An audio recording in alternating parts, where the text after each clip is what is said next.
Mga katropa, alam mo ba na ang DWDD 1134 kHz AFP radio ay ang opisyal na radio station ng sandatahang lakas ng Pilipinas na binubuo ng Army, Navy at Air Force na siyang maghahatid sa inyo ng mga balita mula sa ating Armed Forces at iba pang impormasyon.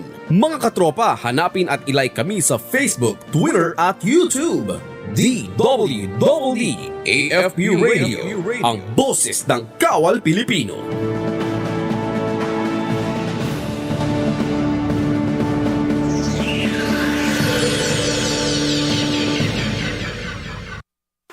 Araw-araw ang digmaan. Umaga't gabi sumasabak sa laban. Dapat protektado ka outside at inside. Immune Advance contains 4 active ingredients gaya ng lagundi, malunggay, non-acidic vitamin C at zinc. Tulong pampatibay resistensya para tulong proteksyon. Isama pa ang proper diet at exercise. Para katawan ay handa, Immune Advance helps support a healthy immune system. Immune Advance ang sandata. No approved therapeutic claims. Ang Immune Advance ay hindi gamot at hindi dapat gamiting panggamot sa anumang uri ng sakit. Available in Shopee, Lazada, and other leading drugstores. Alamin ang mga mainit na balita mula sa ating Armed Forces. Tumutok sa 1134 kHz AM sa inyong mga radyo at manood online. I-like at i-share ang AFP Radio DWDD Facebook page. Ito ang DWDD Armed Forces Radio, ang boses ng Kawal Pilipino. Ito ang DWDD 1134 kHz AM. Balita, impormasyon at musika. Ito ang DWDD AFP Radio, boses ng Kawal Pilipino.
Isang maganda at produktibong Martes mga kamanggagawa. Welcome po sa isa na namang edisyon ng DOLE sa AFP Radio.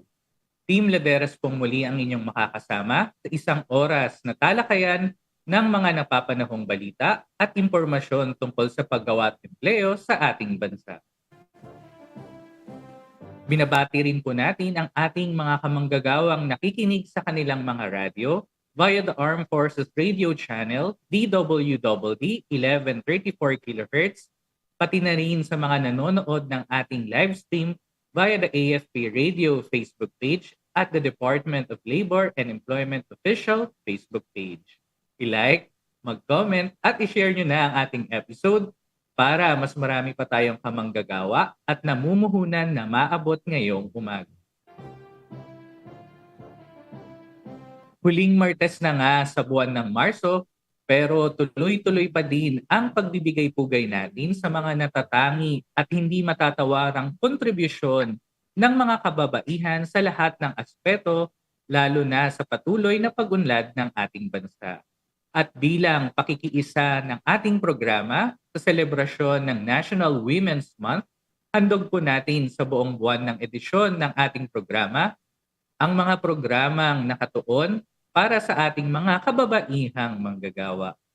Ilan sa mga naitampok na natin dito sa ating programa ngayong buwan ng Marso ay ang mga programa para sa mga kababaihang manggagawa na nasa informal na sektor.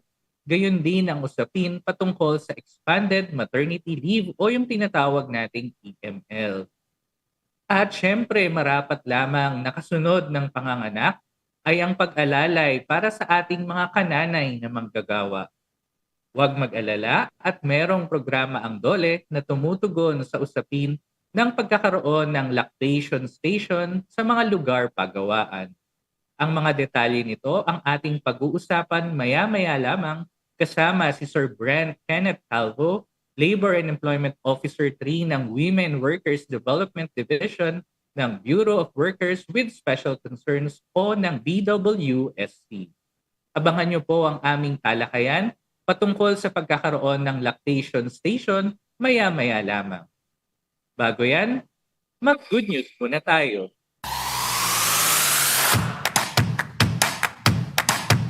Umpisahan natin ang good news sa Central Visayas. 630,000 pesos na halaga ng livelihood assistance ibinigay sa mga biktima ng pamamaril sa Pamplona, Negros Oriental. 21 profiled na mga manggagawang biktima ng pamamaril sa Pamplona, Negros Oriental ang tumanggap kamakailan ng kanilang individual livelihood starter kits mula sa the Department of Labor and Employment Region 7 na umabot sa kabuuang 630,000 pesos. Ang 30,000 pesos na halaga ng mga starter kit na binubuo ng mga materyales at iba pang kasangkapan na kailangan para sa mga operationalization ng mga natukoy na individual livelihood projects ay ipinamahagi ng DOLE sa 8 naulilang pamilya at 13 survivors.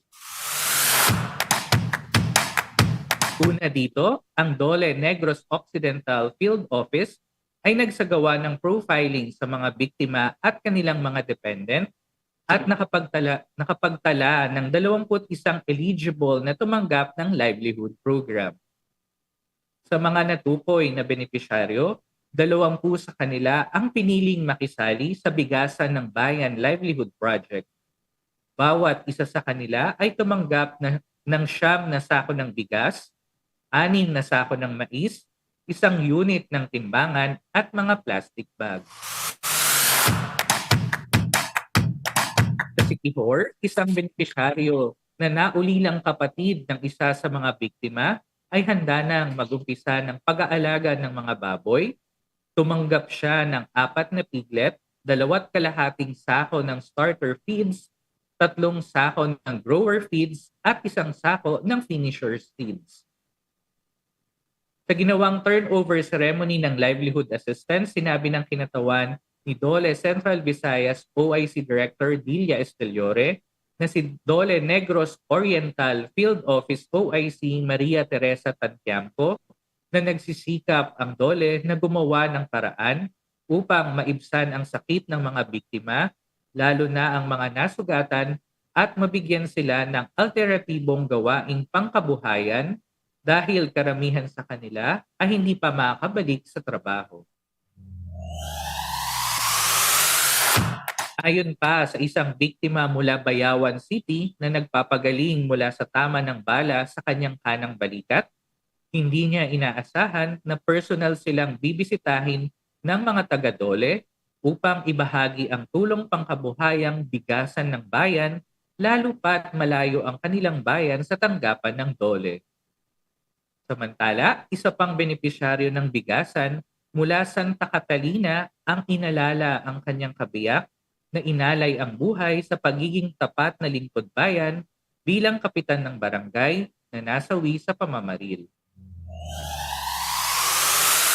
Lumuluha ang nasabing benepisyaryo na isa ng senior citizen at ang kanyang anak habang ibinababa ng mga sundalo ng Philippine Army ang sako-sakong bigas at iba pang kagamitan para sa sisimulang bigasan. Ayon sa mensaheng ipinarating ni OIC RD Esteliore, bukod sa tulong pangkabuhayan na nagkakahalaga ng 30,000 pesos na ipinamahagi sa bawat 21 benepisyaryo, i-enroll din sila ng DOLE sa GSIS Personal Accident Insurance sa loob ng 1 taon. Pinasalamatan din ni RD Esteliore ang mga partners ng DOLE tulad ng West Vendors Association, gayon din ang 3rd Infantry Division at 11th Infantry Battalion ng Philippine Army sa Barangay Salag, Siaton sa pagtulong nila sa napapanahong pamamahagi ng livelihood assistance at sa pagtitiyak na naibabahagi ito sa mga tamang benepisyaryo.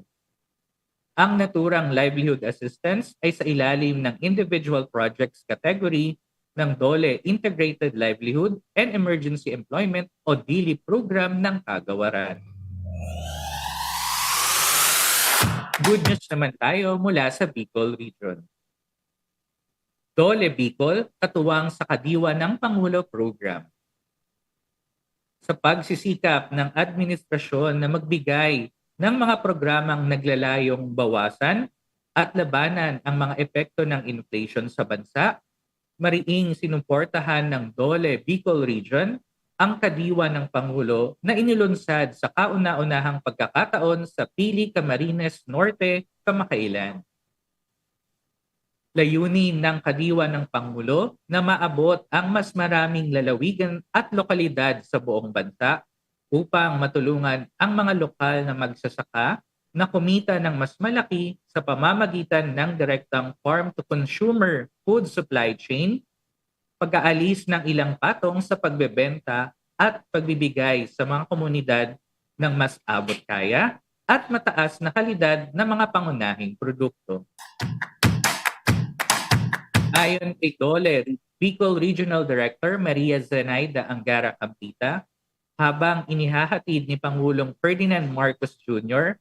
ang Kadiwa sa rehiyon, katuwang si Labor Secretary Bienvenido Laguesma, nagbibigay din ito ng pagkakataon sa mga kalahok na seller o nagbebenta upang kumita sa ilalim ng tulong panghanap buhay sa ating disadvantaged displaced workers o ang TUPAD program.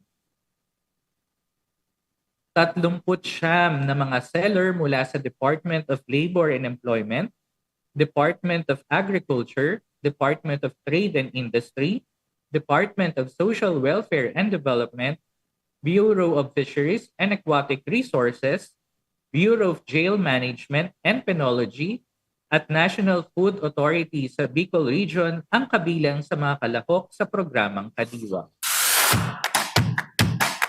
Muling inulit ng Pangulo ang kanyang mga suporta sa mga vulnerable na komunidad, gayon din sa micro, small and medium enterprises o ang MSMEs na magpahanggang sa kasalukuyan ay bumabangon mula sa epekto ng pandemya.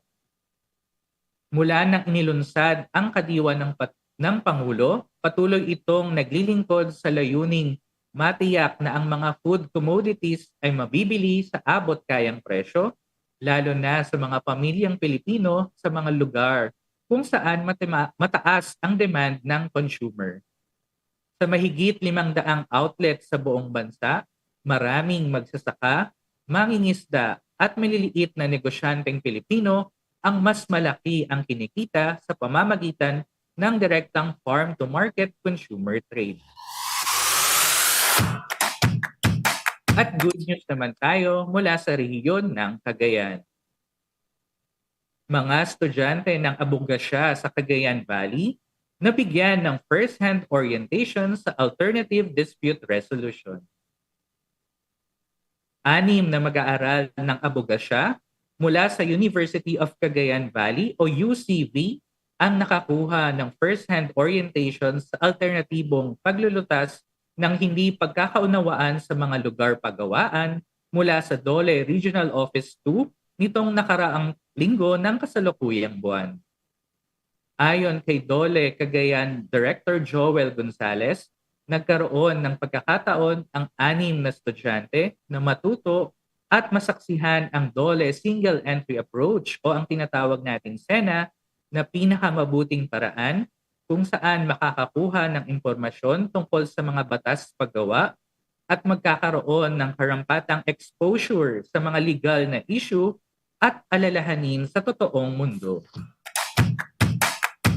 Ayon pa kay R.D. Gonzales, bahagi ito ng layunin ng DOLE na itaguyod ang maayos na relasyon sa pamamahala ng paggawa sa pamamagitan ng labor dispute settlement at pagpapatupad ng mga batas paggawa.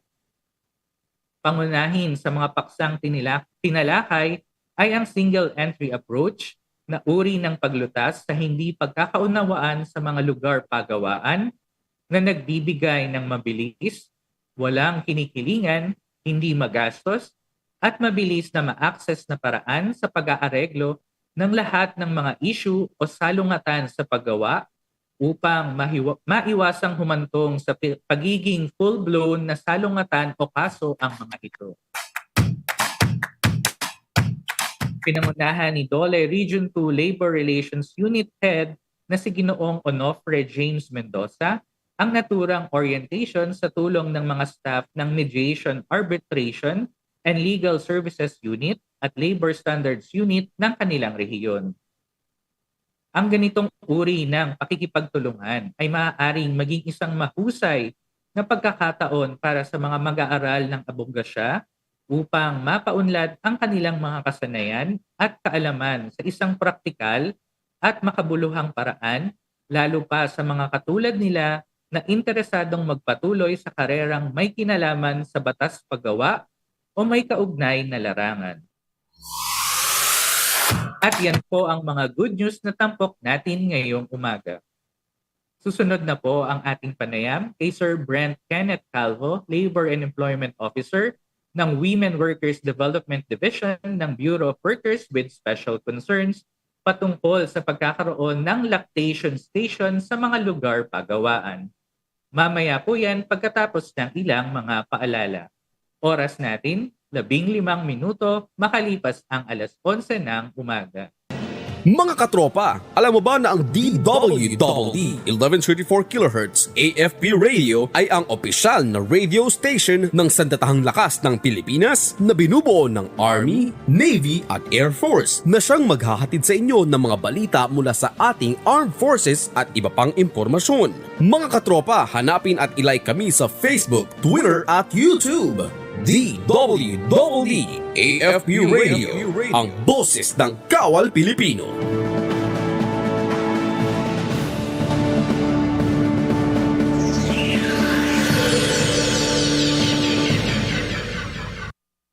Araw-araw ang digmaan. Umaga't gabi sumasabak sa laban. Dapat protektado ka outside at inside. Immune Advance contains 4 active ingredients gaya ng lagundi, malunggay, non-acidic vitamin C at zinc. Tulong pampatibay resistensya para tulong proteksyon. Isama pa ang proper diet at exercise. Para katawan ay handa, Immune Advance helps support a healthy immune system. Immune Advance ang sandata. No approved therapeutic claims. Ang Immune Advance ay hindi gamot at hindi dapat gamiting panggamot sa anumang uri ng sakit. Available in Shopee, Lazada, and other leading drug stores. RA 10028 is an act expanding the promotion of breastfeeding, amending for the purpose RA 7600, otherwise known as an act providing incentives to all government and private health institutions with rooming in and breastfeeding practices, and for other purposes. The policy objectives of RA 10028 are to encourage, protect, and support the practice of breastfeeding, to promote and encourage breastfeeding, and shall provide specific measures to enable working mothers to continue expressing their milk and/or breastfeeding their infant or young child. To protect working women by providing safe and healthful working conditions, taking into account their maternal functions and such facilities and opportunities that will enhance their welfare and enable them to realize their full potential in the service of the nation. What is the rationale for expanding the promotion of breastfeeding? Breastfeeding has distinct advantages, which benefit the infant and the mother, as well as the hospital in the country that adopts the practice. Breastfeeding is the first preventive health measure given to a child at birth. Breastfeeding enhances mother-infant relationship. It could save the country valuable foreign exchange used for milk importation. And lastly, breast milk is the best food for infants and young children. Salient features of RA 10028 require setting up of lactation stations in workplaces and the provision of paid lactation break of not less than 40 minutes for every 8-hour work period, exclusive of meal breaks, for nursing or lactating employees. All establishments, whether operating for profit or not, which employ in any workplace, nursing employees are covered by said provisions of RA 10028. Nursing employee refers to any female worker, regardless of employment status, who is lactating or breastfeeding her infant and/or young child. Following are required of the establishments under this law. First, they should come up with workplace policy on breastfeeding. Second, set up lactation stations adapting the prototype models. Third, allow not less than 40 minutes paid lactation break for every 8-hour work period, exclusive of meal breaks. Fourth, comply with milk code, and lastly, provide breastfeeding information to its employees. Employers may coordinate with the DOH Center for Health Development for a resource person on this matter. What the workplace breastfeeding policy should contain. The company should state that it recognizes the importance of breastfeeding for both mother and baby, and express support and promotion of breastfeeding as provided for in the law. Company policy shall also include the following.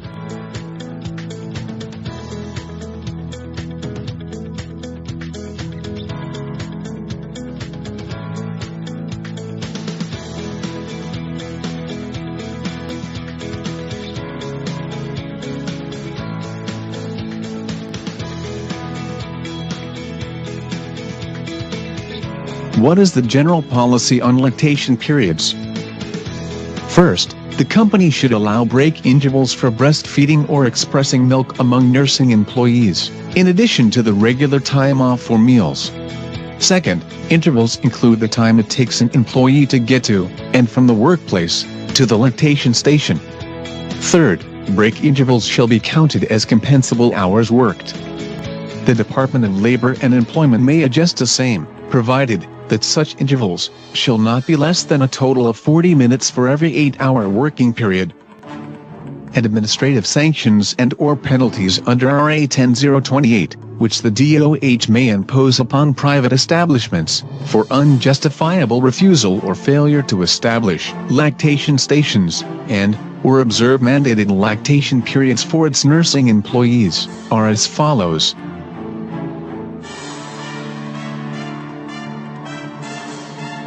For more details, visit www.bwsc.dole.gov.ph, brought to you by the Department of Labor and Employment. More than jobs. It's decent jobs.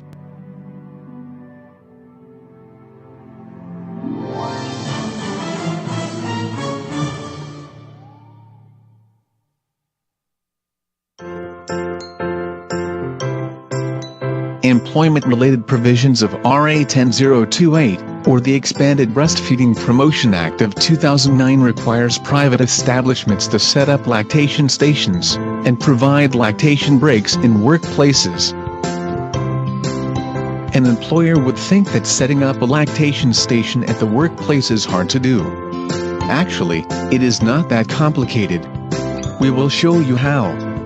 To begin with, lactation station is a private, clean, sanitary and well-ventilated room or area in the workplace or public places, where nursing mothers can wash up, breastfeed or express their milk comfortably and store this afterwards. Also known as breastfeeding room, area, or station.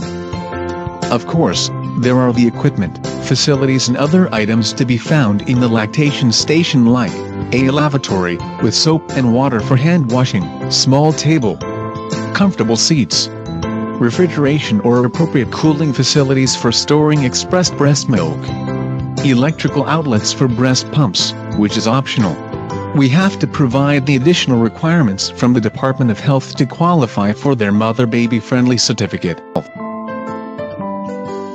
Hand paper towels, covered plastic cups, if available, covered trash can, manual breast pump, electric fan or air conditioner, logbook for daily registration of women using the lactation room, clock to monitor the time for lactation breaks, and lastly, sticker paper or masking tape for labeling name and time of milk expression. Also, keep in mind of these requisites when setting up a lactation station. It should not be located in the toilet. It should be clean and free from contaminants and hazardous substances. It should be well ventilated and well lighted. There should be no promotion, marketing, and/or sales of infant formula and/or breast milk substitutes. Now, we are ready. I will show you model lactation stations which will give you some ideas in setting up one in your workplace. For Model 1, you will need a corner space like this. Let's come closer. You will need a small table.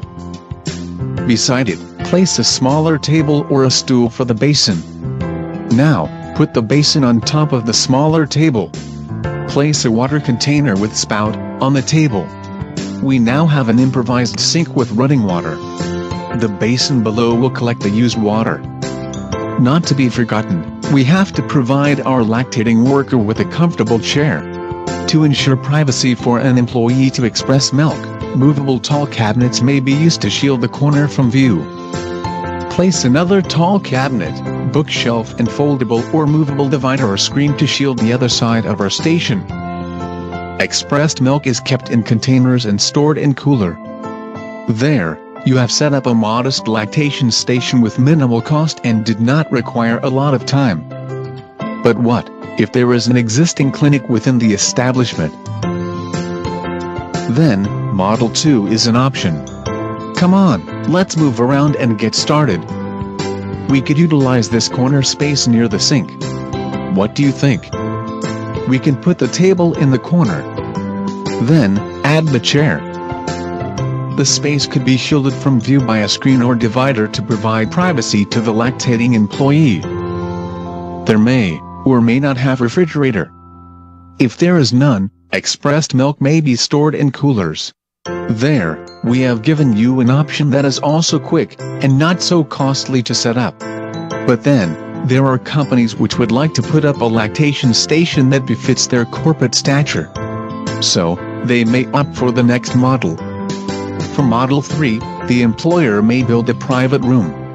It may be inside the clinic, but enclosed separately. A sink with running water should be installed. There should be a table, which may be customized as a small locker to store equipment, to save you from building a separate one. A comfortable chair is also a must. And a small refrigerator, to store the expressed milk. Electrical outlets for breast pumps may also be installed. Other establishments want some flexibility. So, they may consider combining the features of the previous 3 models and come up with a portable, box-like type which can be moved from one location to another, where it is most needed.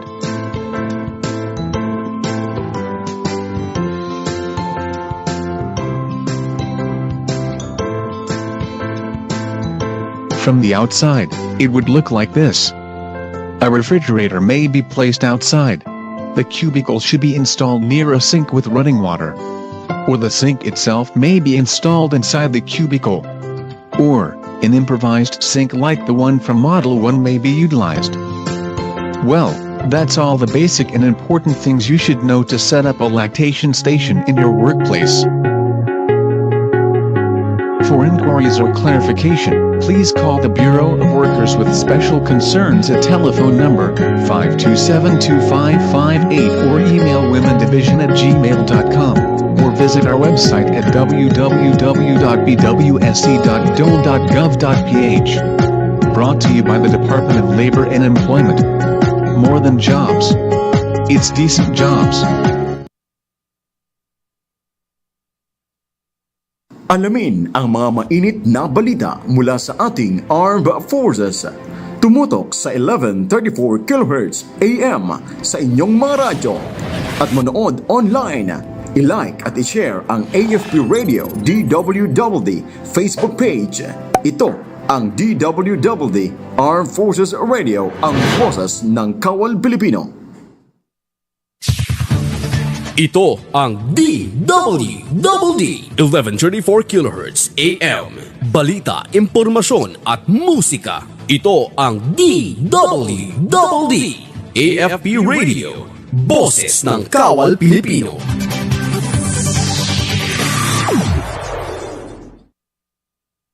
Kayo pa rin po ay nakatutok sa DOLE sa AFP Radio. Ang oras natin, 28 minuto makalipas ang alas 11 ng umaga. Sa ating pakikiisa sa taunang selebrasyon ng Buwan ng Kababaihan, na ginaganap tuwing Marso ng bawat taon. Tampok sa ating episode ngayong umaga ang isang programa na tumutugon sa pagkakaroon ng supportive environment para sa ating mga kananay na manggagawa na nagpapa-breastfeed sa kanilang anak. Yan ang ating tatalakayin kasama si Labor and Employment Officer Brent Kenneth Calvo ng Bureau of Workers with Special Concerns. Good morning, Sir Brent, at Happy Women's Month. Happy Women's Month, Sir Tim, at good morning rin po sa ating mga tagapakinig sa ating AFP Radio. Yes, Sir Brent. Ito po yung isa sa mga huling topics natin for this Women's Month celebration, yung pagkakaroon ng lactation station sa mga lugar paggawa. Unahin ko na yung unang tanong para sa detalye patungkol dito sa programang ito. Ano ba yung legal basis ng pagkakaroon ng lactation station sa mga lugar paggawa at paano ba ito mapapakinabangan, Sir Brent, ng ating mga kananay na manggagawa? Opo, ang legal basis po sa inisyatibong ito ay yung Republic Act number 10028 or yung tinatawag nating Expanded Breastfeeding Promotion Act of 2009 na kung saan yung mga establishmentong nasa private sector ay kinakailangang mag-set up ng lactation stations at magbigay ng lactation breaks sa kanilang mga lactating employees. Ito rin po ay alinsunod doon sa layunin ng batas na suportahan at isulong yung practice ng breastfeeding. Mm-mm. So, Sir Brent, no, kung tama ako nung pagkakaalala, base ito sa Republic Act 10028 o yung tinatawag nating Expanded Promotion Breastfeeding Act. Expanded Breastfeeding Promotion Act of 2009. 2009. Ngayon, Sir Brent, ano naman yung mga dapat isaalang-alang ng mga establishmento, lalo na yung mga pribadong kumpanya, na dapat merong mga gamit na dapat kasama doon sa pagtatayo ng lactation station sa kanilang mga paggawaan? Opo. Siyempre, importanteng ligtas, malinis, at komportable yung mga lactation facilities or lactation rooms na ginagamit ng ating mommies dahil dito sila nag-i-express at pansamantalang nag-i-imbak noong na-express nilang gatas sa kapag sila ay nasa lugar ng kanilang pinagtatrabahuan. Ngayon po, ang DOH naman po ay nagtakda rin ng mga basic requirements na dapat meron ng isang lactation station. Unang-una, yung lactation station dapat po ay accessible sa lahat ng kanilang mga employees. Pangalawa, ito dapat ay malinis, well-ventilated, well-lighted, komportable, pribado, at dapat malayo o walang hazardous na mga kagamitan. Hindi rin po maaari na ang lactation station ay nasa toilet. Pangalawa naman po, patungkol sa mga kagamitan, siyempre kinakailangan meron doong paper or hand towels, mga logbook kung saan pwede mag-register yung ating mga lactating women.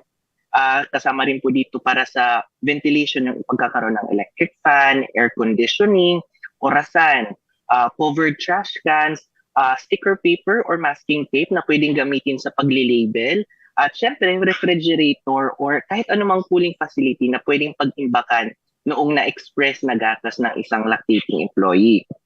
Syempre po dapat yung lactation station ay sumusunod rin po sa milk code kung saan hindi po pinapahintulutan yung mga establishments sa private sector na mag-advertise ng kahit anumang infant formula or breast milk substitute sa loob ng lactation station. Mm-hmm. Sir Brent, relative doon sa nabanggit mo na requirements na sinet ng DOH na kailangan ligtas, malinis, komportable, accessible, well-ventilated at walang hazardous na kagamitan doon sa itatayong lactation station, kinakailangan ba ng isang private establishment na bumuo ng policy para magkaroon netong lactation station, at kung kailangan, ano ba yung mga dapat nilang i-consider para rito, Sir Brett? Opo, Sir Tim. Kinakailangan po na meron pong workplace lactation policy yung mga establishments sa private sector. Dapat po yung policy ito ay sumusuporta doon sa pagpapractice ng breastfeeding. Major na naka-input po or nakalagay po sa policy ay yung pagkakaroon ng isang lugar, designated place kung saan magkakaroon ng lactation station at syempre yung pagbibigay ng lactation breaks na hindi bababa sa 40 minutes per 8-hour period of work. Sir Brent, siguro kaugnay ito nung, yung 40 minutes na nabanggit mo. Ilang beses at oras ba pinapayagan ang nanay nating kamanggagawa na gumamit ng lactation station habang sila ay nasa lugar paggawa? Opo, wala naman pong nakasaad kung ilang beses. Importante po 40 minutes per 8-hour period of work. Tapos dito po ay on top pa doon sa mga yung mga recess time nila or breaks nila. So yun po. So bukod sa 40 minutes, Sir Brent, bukod to sa coffee break, pati sa lunch break. Opo, on top ito doon sa mga breaks na tatamasa or entitled yung isang empleyado. Okay, noted dyan, Sir Brent. Ngayon naman, Sir Brent, maari bang humingi ng exemption yung ating mga private companies mula sa pagtatayo nitong lactation station? Opo, Especially yung sa mga MSMEs natin, Sir Brent, na lalo ko lang. Opo. Siyempre kinikilala rin po nung ating batas, yung RA 10028, na meron nga po mga establishments na dahil sila ay merong peculiar na mga workplace settings, ay hindi po nila kakayanin na magkaroon ng lactation station. Kung kaya po noong 2015 ay naglabas po yung kagawaran noong guidelines sa naturang paksa. Ito po yung Department Order 143 Series of 2015. Now, dito po sa naturang DO, nakasaad po dito kung sino-sino yung mga establishmento na pwedeng mag-apply for exemption. Specifically, yung mga establishmentong ito ay yung walang lactating or nursing employee, walang buntis na empleyado, at wala pong babaeng kliyente. Okay. So, para lang nun sa kaalaman ng ating mga kamanggagawang nakasubaybay sa ating programa, merong exemption sa pagkakaroon ng lactation station base sa Department Order 143-2015. Ang exempted lang po, Sir Brent, dapat walang lactating na empleyado ang isang establishmento o kanilang kliyente. Tama ba ako, Sir Brent? Opo, aside from na wala pong lactating employee, dapat wala ring buntis na empleyado at hindi sila nakikipag-transact sa babaeng clients. Okay. Ngayon naman, Sir Brent, ano naman yung maaaring i-consider na paglabag ng isang paggawaan sa ilalim na itong Breastfeeding Act? At syempre, for sure, ito yung gusto nilang malaman. Meron po bang parusang kakaharapin kung sakaling mapatunayan yung hindi nila pagsunod dito sa Breastfeeding Act?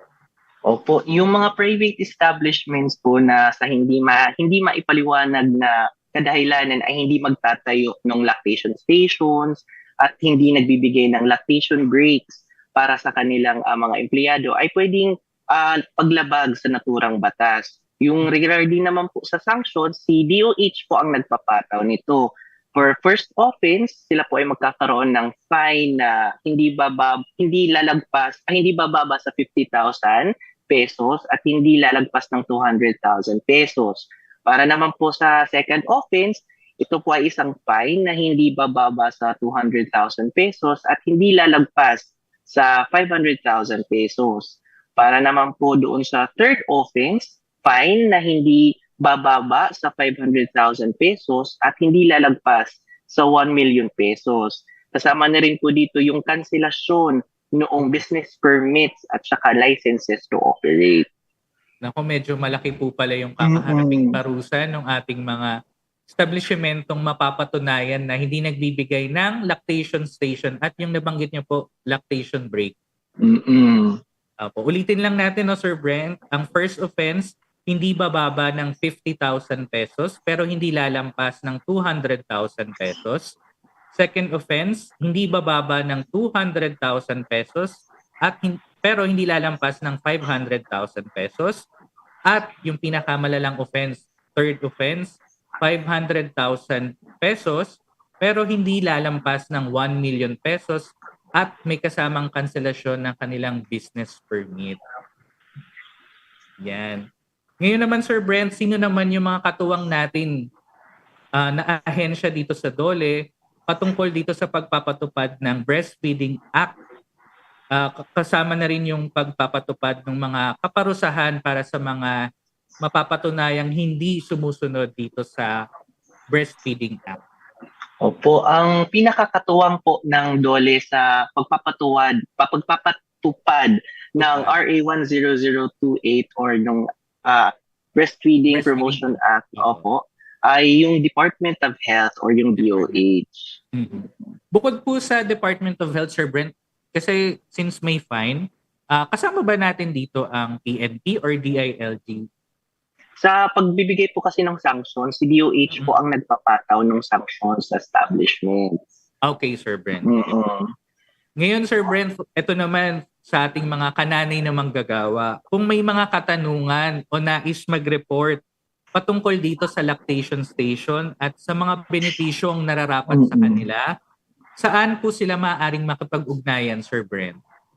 Opo, kung meron sila mga katanungan, mga klarifikasyon at iba pang mga concerns patungkol sa employment-related provisions ng RA 10028, maaari pong makipag-coordinate ang ating mga kamanggagawa sa pinakamalapit na opisina ng Department of Labor and Employment. Okay, Sir Brent. Sir Brent, at this point, ibinibigay po namin ang pagkakataon na magbigay po kayo ng mensahe sa ating mga kananay na manggagawa, lalo na't ipinagdiriwang natin ang National Women's Month. Go ahead, Sir Brent. Opo. Unang-una po, sa ngalan po ng aming director na si Director Ama Carisma Lubrin sa Tumba, nais po na una namin magpasalamat na ina-involve or naimbitahan ang Bureau of Workers with Special Concern sa programang ito. At nais rin po namin ipabatid na sa pong ito, syempre ginugunita natin yung National Women's Month celebration na kung saan ang tema ay We for Gender Equality and Inclusive Society. Ito po ay naglalayong pag-igtingin yung ating mga inisyatibo at kolaborasyon patungo sa pagkamit ng isang lipunan ng may pagkakapantay-pantay at walang sino man ang naiiwan. Siyempre, yung pagkakaroon po ng lactation stations, pagbibigay ng lactation breaks, ay alinsunod rin po sa ating saligang batas na naglalayong protektahan ang ating mga kababaihan sa pamamagitan ng pagbibigay ng ligtas at disenteng pasilidad sa ating mga lugar paggawa. Ito rin po ay isang hakbang upang ang ating mga kababaihan ay hindi maiiwan at pagkilala na rin sa kanilang malaking kontribusyon sa ating lipunan. Naway ang lahat po ng ating tagapakinig ay maging katuwang ng Department of Labor and Employment sa pagbuo ng isang disente at produktibong paggawa para sa lahat ng ating manggagawa, lalong-lalo na sa ating mga kababaihan. Ayun, muli, mabuhay po ang ating lahat ng manggagawa, mabuhay po ang mga kababaihan, at Happy National Women's Month po. Magandang umaga. Muli, maraming salamat sa pagpapaunlak ng inyong oras, Sir Brent, at stay safe at wag po kayong magsasawang magbigay ng impormasyon patungkol sa ating mga programa para sa ating mga kamanggagawa. Thank you again, Sir Brent. Stay safe. At narinig po ninyo mga kamanggagawa ang tinig ni Sir Brent Kenneth Calvo, Labor and Employment Officer sa Bureau of Workers with Special Concerns. Para po sa mga kamanggagawa nating may katanungan hinggil sa programa ng BWSC, maaari nyo pong bisitahin ang kanilang website sa pamamagitan ng www.bwsc.dole.gov.ph at ang kanilang Facebook page. I-type lamang ang Bureau of Workers with Special Concerns sa inyong Facebook search bars. Para naman po sa iba pang mga labor-related na katanungan o kung may nais kayong malaman o ireklamo, bukas din po 24/7 ang DOLE Hotline 1349. I-dial nyo lamang po yan sa inyong mga telepono. Maaari din po kayong mag-send ng email sa hotline 1349 at dole.gov.ph o kaya ay mag-direct message sa aming Facebook page para sa inyong mga labor and employment concerns. Siyempre, hanapin nyo lamang ang official at verified Facebook page ng Department of Labor and Employment. Siyempre, mga kamanggagawa, i-like nyo na rin ang ating FB page at mag-subscribe sa ating YouTube page para lagi kayong updated sa mga balita at programang hatid ng DOLE para sa inyo. At isa na naman pong episode ang ating napagsamahan mga kamanggagawa. Sa ngalan ng aking mga kasamahan dito sa DOLE Information and Publication Service, sa tulong ng Armed Forces of the Philippines, ako pong muli si Team Laderas.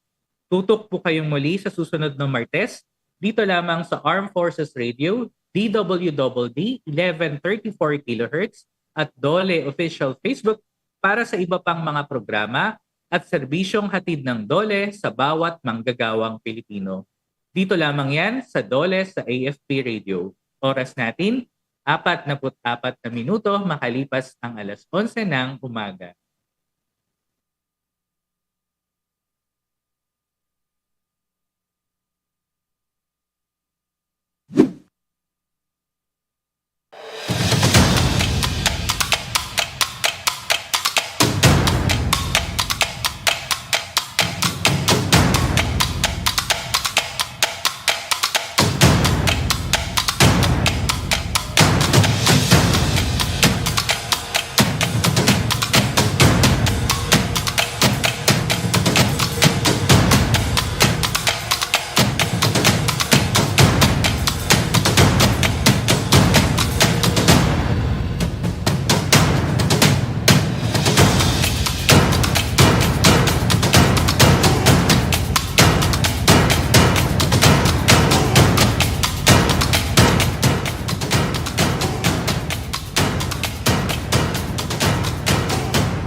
Kayo ay nakatutok sa DWDD AFP Radio.